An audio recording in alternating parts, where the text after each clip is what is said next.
अस्सलाम वालेकुम students. BCom part 1 English seen passages के लिए आज हम यूनिट नंबर 2 पढ़ रहे हैं। नोट्स अगर मौजूद हैं तो पेज नंबर 3, जिनके पास नहीं है वो स्क्रीन पर देख सकते हैं। यूनिट का नाम है द एज ऑफ द प्रोबोट। प्रोबोट में से अगर पी हटा दें तो ये बन जाता है रोबोट, यानी रोबोट का दौर। पी क्यों लगाया गया? क्योंकि रोबोट को जब पर्सनल कामों के लिए इस्तेमाल किया जाए तो वो बन जाता है पर्सनल रोबोट, जिसे ऑथर ने यहाँ पर, राइटर ने नाम दिया प्रोबोट का। तो हम कह सकते हैं पर्सनल रोबोट का दौर। टाइमोथी ओनाइट इसके राइटर हैं। रीडिंग शुरू करते हैं। इमेजिन अ मॉर्निंग, एक सुबह का तस्वुर कीजिए। Not many years from now, बहुत ज़्यादा साल बाद की बात नहीं कर रहा है, करीब की बात कर रहे हैं। On which man awakens after a long and safe slumber, जिसमें एक इंसान जो है वो एक लंबी और महफूज स्लम्बर से मुराद या नींद है, नींद के बाद बेदार होता है। द नाइट बिफोर, इससे पिछली रात, he drifted to sleep with absolutely no fear that his house would be robbed or that he would be in any danger। जब वो सोया तो बहुत मुतमईन था, उसे कोई ख़तरा नहीं था कि उसका घर लूट लिया जाएगा या वो किसी भी किस्म के ख़तरे में होगा। His household computer informs him that his breakfast is ready। उसके घर का कंप्यूटर उसको बताता है कि उसका नाश्ता तैयार है। So he proceed to the kitchen to enjoy the meal that his kitchen robot has prepared। लिहाजा वो उस खाने से लुत्फ़अंदोज़ होने के लिए किचन की तरफ रवाना होता है, जो खाना उसके रोबोट ने यानी रोबोट ने पहले से तैयार कर रखा है। एज़ ही ईट्स, जैसी वो खाता है, he glance at the headlines of the morning news on the nearby video monitor, noting that unemployment has been virtually eliminated. तो जैसी जनाब उसकी निगाह करीब में रखे हुए मॉनिटर पे पड़ती है तो वो आज की हेडलाइंस पढ़ता है, जिसमें बताया जाता है कि बेरोज़गारी ऑलमोस्ट ख़त्म हो चुकी है।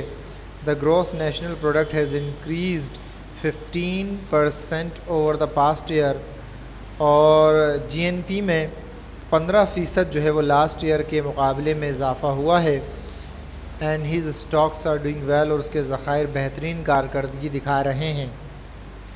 Before he leaves, he reminds to the household robot to test the children on their math lessons, help them to revise their other subjects, and finally join them in a game of catch।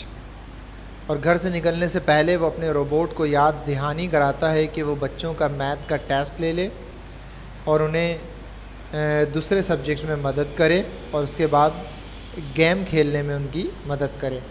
He then steps into his transportation vehicle, फिर वो अपनी गाड़ी में बैठ जाता है, which whisks him away to the office for a full 4 hours of work, जो उसे उड़ाकर ऑफिस ले जाती है और 4 घंटे वो ऑफिस में काम करता है।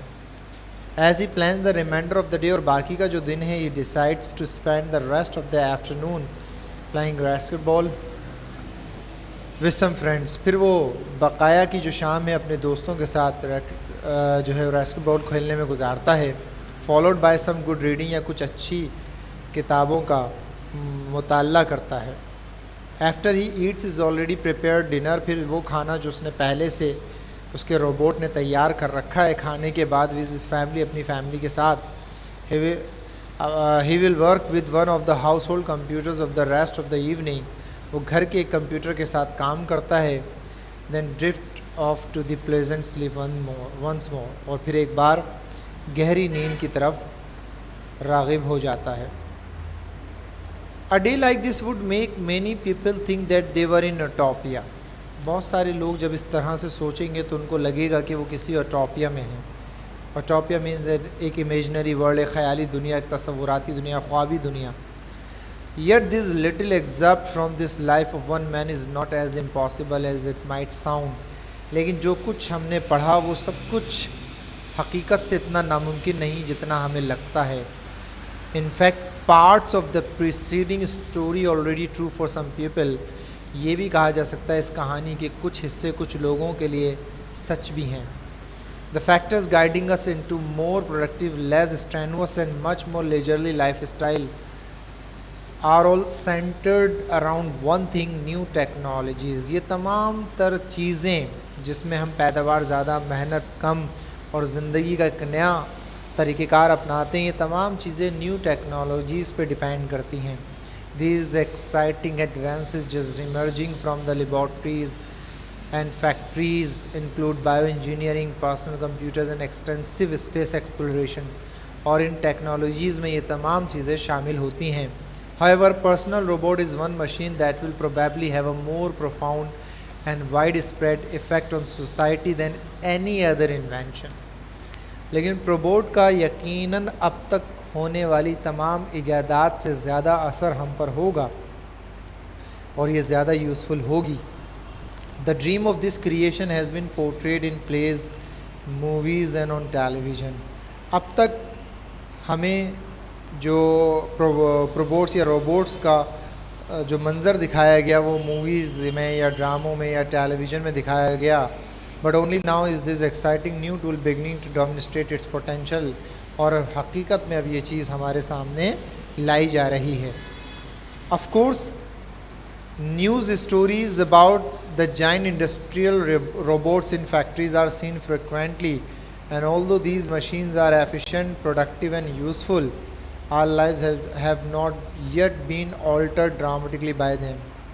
हालांकि सनती कई कहानियाँ, कई मनाजिर हमारे सामने हैं जिसमें रोबोट्स का इस्तेमाल, इन मशीनों का इस्तेमाल किया जाता है जो कि बहुत ही इफ़ेक्टिव और प्रोडक्टिव और कारआमद होती हैं, लेकिन इनका हमारी ज़ाती ज़िंदगी में अब तक कोई असर नहीं हुआ.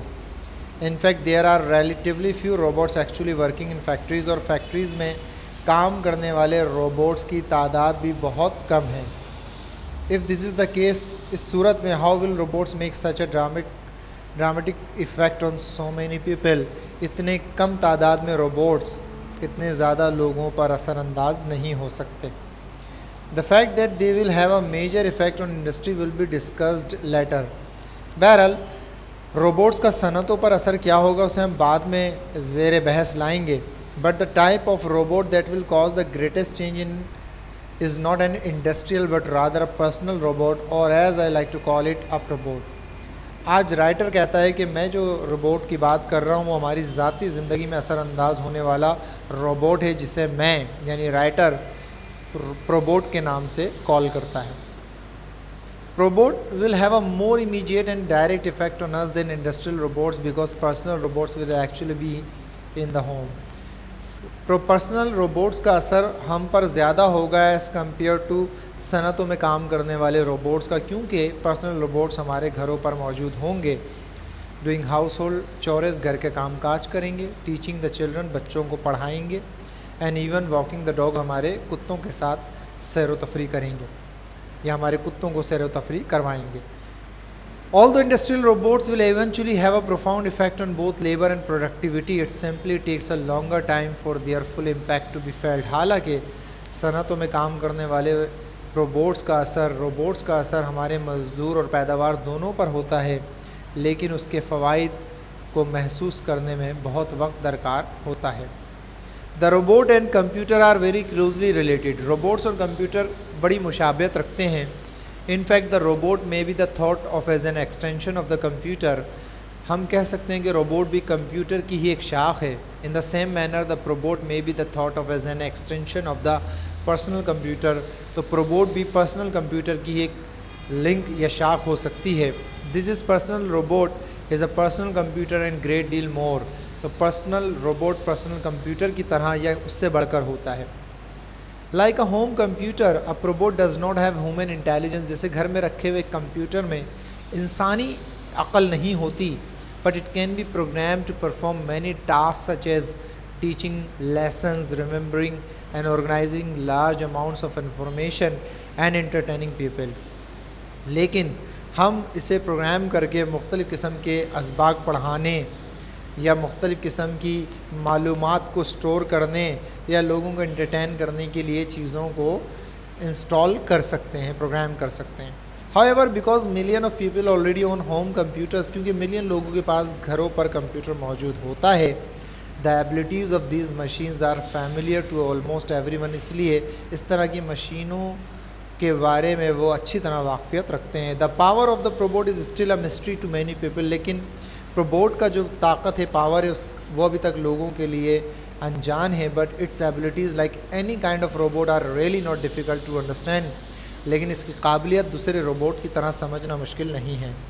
अ probot is basically a person computer with a body. हम कह सकते हैं कि प्रोबोट एक पर्सनल कंप्यूटर होता है जिसकी बॉडी होती है। And if it is equipped with wheels is enable to move from one place to another, और अगर इसके व्हील्स लगा दिए जाएँ तो एक जगह से दूसरी जगह मूव किया जा सकता है। And if the body has an arm, और अगर इसके बाजू लगा दिए जाएँ, द प्रोबोट में pickup, move and manipulate objects, तो ये चीज़ों को उठा सकता है, एक जगह से दूसरी जगह रख सकता है। The power of the probot to move itself and to use an arm gives an tremendous potential, तो इसके अगर बाजू लगा देने से इसको एक नुमाया ताकत जो है वो मिल जाती है, और ये हूबहू इंसानों की तरह काम करता है। इससे मुताल्लिक़ एग्ज़ाम्स में इस चैप्टर से, इस टॉपिक से, इस यूनिट से कोई भी पैराग्राफ आ जाता है और उससे मुताल्लिक़ कुछ क्वेश्चंस पूछे जाते हैं जिनका आंसर आपको इस पैराग्राफ की मदद से करना होता है।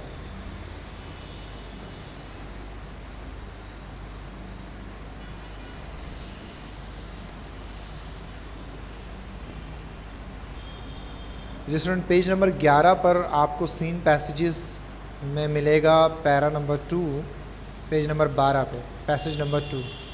देखते हैं हम इस पैराग्राफ से मुताल्लिक़ क्या पूछा गया है।